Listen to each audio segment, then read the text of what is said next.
NT Ramarao సినీ ప్రవేశంలో ఆయన తెలుగు అంటే first cinema మన దేశంలో ఒక చిన్న వేషం అంటే అది ఎల్వి ప్రసాద్ గారు ఇదయ్యి మీర్జాపురం రాజు గారు, కృష్ణవేణి గారు, అనురాధదేవి గారు, అలా మన దేశం. సరే ఫస్ట్ సైన్ చేసిన సినిమాగా చెప్పాలంటే పల్లెటూరు పిల్ల, బిఎస్ సుబ్బారావుది. సరే ఆయన దగ్గర కొంచెం ఫైనాన్షియల్గా ఇబ్బంది.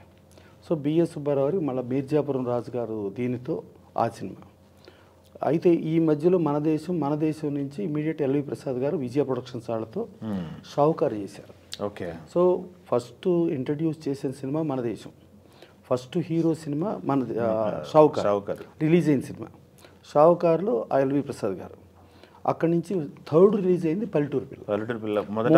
మూడో సినిమా రిలీజ్ అయింది. ఇక అక్కడి నుంచి మాయారంభ తెలుగు తమిళ్ 2. దాని తర్వాత పాతాళ భైరవి. ఓకే. పాతాళ భైరవి వచ్చేటప్పటికి Telugu Tamil 2 Vijaya productions. Hindi Pathala Bhairavi straight cinema Gemini, producer change. అట్టా హిందీలో పాతాళ భైరవి, నయాద్మి, చండీరాణి 3 సినిమాలు స్ట్రైట్ సినిమాలు సూపర్ హిట్ అయ్యాయి. హిందీ అంటే ఆయన హిందీ స్టార్. హిందీ ఆయన హిందీలోకి అడుగు పెట్టింది దాదాపు 5వ సినిమాతోనే ఎంట్రీ. ఇవాళ పాన్ ఇండియా అంటున్నాం. అవును. ఆ రోజు 5వ సినిమాతో పాన్ ఇండియా ఆయన. బాలీవుడ్లో 5వ సినిమాతో పాన్ ఇండియాలో ప్లస్ బాంబేలో మోర్ దాన్ సిల్వర్ జూబ్లీ 3 సినిమాలు స్ట్రైట్ సినిమాలే ఆయన ఆడినవి. తర్వాత దుష్యంతుడిగా సినిమా చేయమని చెప్పి శాంతారాం గారు అడగటం. అడిగితే నేను అక్కడ బాలీవుడ్కి వచ్చేసి నేను అక్కడ చేస్తే మరి నా తెలుగు కార్మికులు, నా తెలుగు వాళ్ళు ఏమైపోతారు? అక్కడికి రమ్మన్నారు. 3 సూపర్ హిట్లు బాంబే హిందీలో, 3 సూపర్ హిట్లు.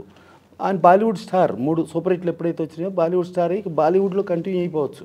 కంటిన్యూ అయిపోతానికి కూడా శాంతారాం గారు ఆయన చాలా ఫేమస్. ఇది ఆయన భార్య శకుంతలగా ఎన్టీ రామారావు దుష్యంతుడిగా సినిమా చేయమని అడిగితే నా తెలుగు కార్మికులు, నా తెలుగు వాళ్ళకే నేను అంకితం, నేను కాదు, సారీ నేను రాను అని చెప్పి ఆయన దుష్యంతుడు రిజెక్ట్ చేశారు కెరీర్ స్టార్టింగ్లో.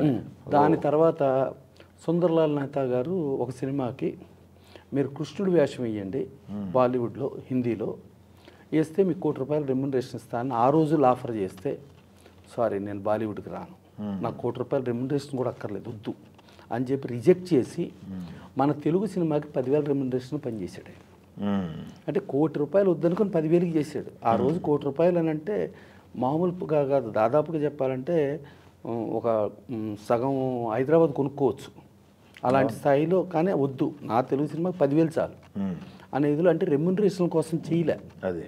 సో అట్ట చేశారు, అది అయిపోయింది. దాని తర్వాత లార్డ్ కృష్ణ అని చెప్పి హాలీవుడ్లో కృష్ణుడి వేషం చేయమని చెప్పి అడిగారు. హాలీవుడ్ నో నేను రాను హాలీవుడ్ అంటే అలా హాలీవుడ్ని బాలీవుడ్ని కాదని చేసిన ఆ రోజు ఫస్ట్ పాన్ ఇండియా స్టార్ అయిన. ఇవాళ పాన్ ఇండియా ఇవాళ ఏంటంటే బాలీవుడ్ నుంచి ఒక ఆఫర్ వస్తే గవా పరిగెత్తేస్తున్నాం. ఇక హాలీవుడ్ వస్తే ఇంక అసలు మామూలుగా ఆగం. మరి ఆయన హాలీవుడ్ వదిలేసి బాలీవుడ్ వదిలేసి కుటుంబానికి రోజుకు ₹1,00,000 సంపాదించగలిగే పరిస్థితుల్లో సంపాదన వదిలేసి ప్రజల కోసమని వచ్చి ప్రజల కోసమే నిలబడి, ఈవెన్ దానిలో ఆయన్ని చంపుతారనే భయం ఉన్నా కూడా చంపినా పర్లేదు నా ప్రజల కోసం నేను చెయ్యాలి అని అనుకుంటాం. ప్రజలు కూడా ఆయనకి బ్రహ్మరథం పడతాం, 9 నెలల్లోనే ఆయన్ని తీసుకురావటం, బ్రహ్మరథం పడతాం. ప్లస్ ఆయన స్టార్ట్ అయినప్పుడు ముందు తిరుపతి నుంచి స్టార్ట్ అయ్యి రాయలసీమ నుంచి ఆంధ్రాలోకి ఎంటర్ అయిన తర్వాత అప్పుడు గవుక్కుని ఇందిరాగాంధీ గారు గవుక్కుని మొత్తం తిరిగితే ఇక ఏం మిగలవని చెప్పి తెలంగాణ తిరక్క ముందే ఇమీడియట్ ఎలక్షన్ ప్రీపోన్ చేసేసింది ఆవిడ. తెలంగాణ తిరిగే అవకాశం లేదు. ఆ తెలంగాణ తిరిగే అవకాశం లేనప్పుడు ఆ రోజుల్లో సిద్దిపేట టీడీపీ క్యాండిడేట్గా కల్వకుంట్ల చంద్రశేఖరరావు, ఆయన మదన్ మోహన్ గారు కాంగ్రెస్ క్యాండిడేట్ మీద ఓడిపోయాడు. అదే ఎన్టీ రామారావు తిరిగితే నేను గెలుస్తాను, ఆయన తిరక్కపోవటం మూలంగా నేను ఓడిపోయాను అని చెప్పి కల్వకుంట్ల చంద్రశేఖరరావు చెప్తారు. అలాగే సత్తుపల్లిలో తుమ్మల నాగేశ్వరరావు ఓడిపోయారు. సో తెలంగాణలో అట్ట చాలా మేజర్ సెక్షన్ ఆఫ్ నాయకులు అంటే అంత ప్రభంజనం దాదాపు 202 సీట్లు వచ్చి కొంతమంది సంజీవి చైర్మన్స్ అని ఒక 4-5 సీట్ల మీద అనుకుంటే వాళ్ళు కూడా సైకిల్ సింబల్ మీద కంటెస్ట్ చేస్తే ఆ రామారావు ప్రభంజనంలో గెలిచేశారు. సో అలా గెలిచినప్పుడు అది జరిగిన తర్వాత సరే బ్రదర్ ఈసారి నెక్స్ట్ ఎలక్షన్ ఇప్పుడు జరిగినా ఈసారి తెలంగాణ నుంచి స్టార్ట్ అవుతా అని చెప్పి నెక్స్ట్ ఎలక్షన్కి ఆయన తెలంగాణ నుంచి స్టార్ట్ అయ్యారు. ఓహో. ఆ తెలంగాణ నుంచి స్టార్ట్ అయినప్పుడు అప్పుడు సిద్దిపేట నుంచి కల్వకుంట్ల చంద్రశేఖరరావు గారు ఎమ్మెల్యేకి గెలిచారు. అలాగే సత్తుపల్లి నుంచి తుమ్మల నాగేశ్వరరావు ఆయన గెలిచారు. అంటే అట్లా తెలంగాణ స్వీప్లో జరిగింది. సో ఆయన అలా అడుగు పెట్టాడంటే బ్రహ్మరథం. ప్లస్ ఇదే కాకుండా ఒక ఆంధ్రప్రదేశ్ తెలంగాణనే కాదు, ఆయన ఒక హర్యానా వెళ్ళినా ప్రపంచం, ఒక అస్సాం వెళ్ళినా ప్రపంచం, ఒక తమిళనాడు వెళ్ళినా ప్రపంచం, ఒక యూపీ వెళ్ళినా ప్రపంచం. అట్లా ఎక్కడ చూసినా ఆయన ఒక ప్రపంచం. అంటే భారతదేశంలో ఒక కాంగ్రెస్ అనేది ఏకపార్టీ అది ఒక్కటే పరిపాలన అనే దగ్గర ఉన్నప్పుడు ఏకపార్టీ కాదని భారతదేశంలో అందరి నాయకుల్ని హైదరాబాద్ తీసుకొచ్చి విజయవాడ కృష్ణానది తీరానికి అక్కడ తీసుకొచ్చి వీళ్ళందరినీ ఒక కూటమిగా చేర్చి ఆ కూటమిలో ఏంటంటే ఏకపార్టీ పాలన కాదు, భిన్న పార్టీల పాలన. అంటే ఒక ఫెడరల్ వ్యవస్థ, ఆ ఫెడరల్ వ్యవస్థ కింద ఆయన ఇది చేశారు. ఆ ఫెడరల్ వ్యవస్థే ఇవాళ కూడా నడుస్తుంది. ఇవాళ మోడీ గారు ఇప్పుడు మన బీజేపీ వచ్చినా కూడా అదే నడుస్తుంది. ఇక దాటితే అసలు బద్ధ శత్రువులు, అసలు అంటే భయంకరంగా లెఫ్టిస్టు రైటిస్టు, అసలు ఆ డివిజన్ని ఎవరు కూడా కలపలేరు ప్రపంచంలో, ఎవరి వల్ల కాదు. ఒక లెఫ్టిస్ట్ రైటిస్ట్ కోటేడు, ఒక రైటిస్ట్ లెఫ్టిస్ట్ కోటేడు. లెఫ్టిస్టులు అంటేనేమో కమ్యూనిస్టులోకి వస్తారు, రైటిస్టులు అంటే బీజేపీలోకి వస్తుంది. అలాంటిది ప్రపంచంలో ఎక్కడ జరగని వింతలాగా ఎన్టీ రామారావు లెఫ్టిస్ట్ని రైటిస్ట్ని కూడా కలిపి కూటమి చేశారు. చేసి దానిలో అప్పుడు జంగారెడ్డి గారు పివి నరసింహారావు మీద గెలిచారు హనుమకొండ. ఓకే. భారతదేశం మొత్తం కలిపితే బీజేపీకి 2 సీట్లు వచ్చినాయి.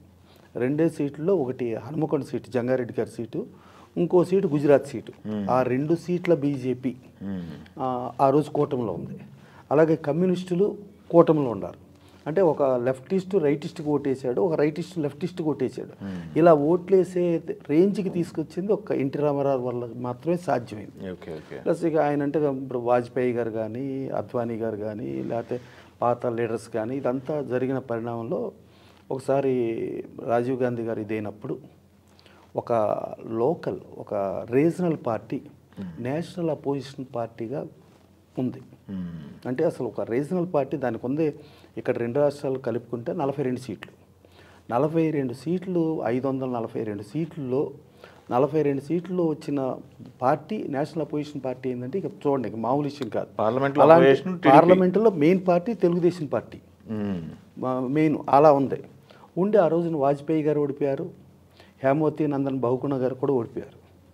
ఓడిపోతే అనుకోకుండా 2 ఎలక్షన్లు మనకి లేటర్ ఎలక్షన్ జరిగే పరిస్థితి వచ్చింది. ఒకటి రాజంపేట, ఒకటి శ్రీకాకుళం. సరే రాజంపేటకేమో వాజ్పేయి గారిని పోటీ చేయమని, శ్రీకాకుళంకేమో హెచ్ఎన్ బహుగుణ గారిని పోటీ చేయమని అడగటం జరిగింది. అడిగితే వాజ్పేయి గారు ఉండి రామారావు మాకుంది 2 సీట్లు, ఒకటి జంగారెడ్డి గారి సీట్ ఉంది, ఒకటేమో గుజరాత్ సీట్ ఉంది, నేను ఇంకో సీట్ అవుతుంది, 3వ సీట్ అయ్యి నేనేం చేస్తాను, దాని బదులు నేను రాజ్యసభకి వెళ్తాను అని వాజ్పేయి గారు ఆ పక్క జరగడంతో రాజంపేట పాలకొండరాయుడు గారు మళ్ళీ ఆయన గెలిచారు టీడీపీని. ఓకే.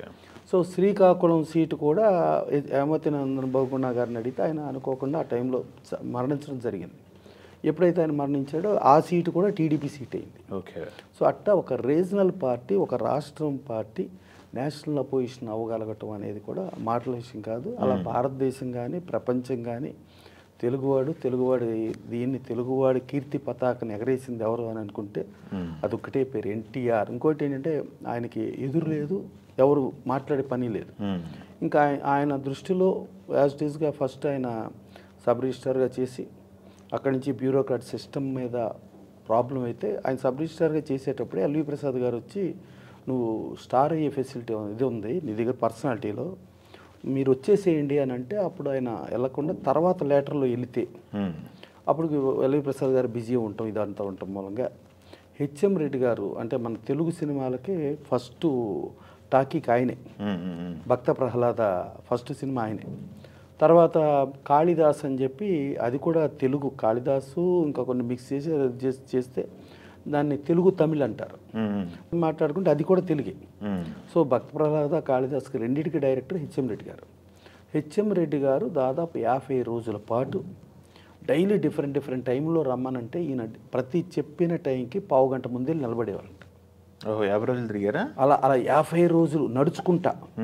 అంటే ఆయన దృష్టిలో ఏంటంటే ఈయన రానివ్వకుండా చేయటం కోసం ఆడ్ టైమింగ్స్ చెప్పటం. ఆడ్ టైమింగ్ చెబితే ప్రతి టైమింగ్లో నడుచుకుంటూ వెళ్ళి పావుగంట ముందు ఉంటాం. అలా చూసి 51వ రోజు ఏమనుకోవద్దు, ఇప్పటికి కూడా నేను తిప్పించుకుంటే తప్పు అయిపోద్ది, నా దగ్గర డబ్బులు పేరే ఉంది, హెచ్ఎం రెడ్డి అనే పేరు ఉంది, ఆ పేరుతో నాకు ఉంది, డబ్బు లేదు, అందుకని ఇప్పటికైనా నీకు చెప్పాలి అని చెప్పటం. అలా జరిగినప్పుడు జనరల్గా ఏంటంటే మనం శత్రుత్వంతో ఉంటాం. అవును. సో బట్ ఆయన అది కాదు. ఈ హెచ్ఎం రెడ్డి గారు నన్ను ఎందుకు తిప్పించుకున్నారు, ఆయన డబ్బు లేదనే విషయం తెలియకూడదని చెప్పి చెక్ చేశారు. ఆయనకున్న ప్రాబ్లం ఏంటి, డబ్బు లేకపోవటం. కానీ మహానుభావుడు, గొప్పోడు, ఆయన దగ్గర ఆయన ఫస్ట్ టాకీలకి ఆద్యుడు అని చెప్పి ఈయన స్టార్ అయిన తర్వాత ఆయనకి సినిమా చేశారు వద్దంటే డబ్బు అని.